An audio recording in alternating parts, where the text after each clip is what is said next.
चिकित्साधीन अवस्था टंगाबिला पंचायतर एडीओ देहांत। ठाकुरमुंडा ब्लॉक अंतर्गत चंपाझर ग्राम पंचायत मांकड़बेड़ा ग्रामर जितेन्द्रनाथ महांत चिकित्साधीन अवस्था सोमवार विलंबित राति भुवनेश्वर एक घरोई स्वास्थ्य केन्द्र में देहांत होईछि। से जशीपुर ब्लॉक टंगाबिला ग्राम पंचायतर एडीओ भाव में कार्यरत थिले। से गत 2007 मसीह ग्राम रोजगार सेवक भाव में ठाकुरमुंडा ब्लॉक चंपाझर धातकिडिया दिगिधर मौलडिया ग्राम पंचायत गुड़िक कार्य करथिले।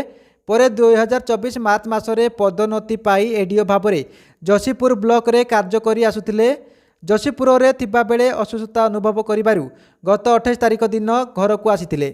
घरे देह अधिक असुस्थ हेबारु भुवनेश्वर ठारे थिबा हाईटेक मेडिकल रे चिकित्सा पाई परिवार लोके भर्ती करथिले, किंतु सेठारे चिकित्साधीन अवस्था रे तांकर मृत्यु घटिथिला।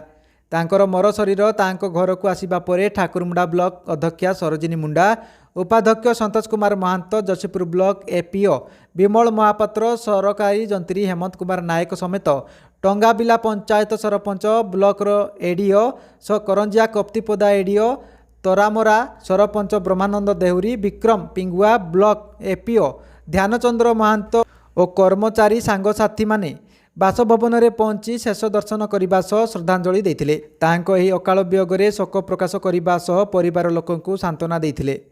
ठाकुरमुंडारू Laxminarayan Routray report, Odisha news TV live.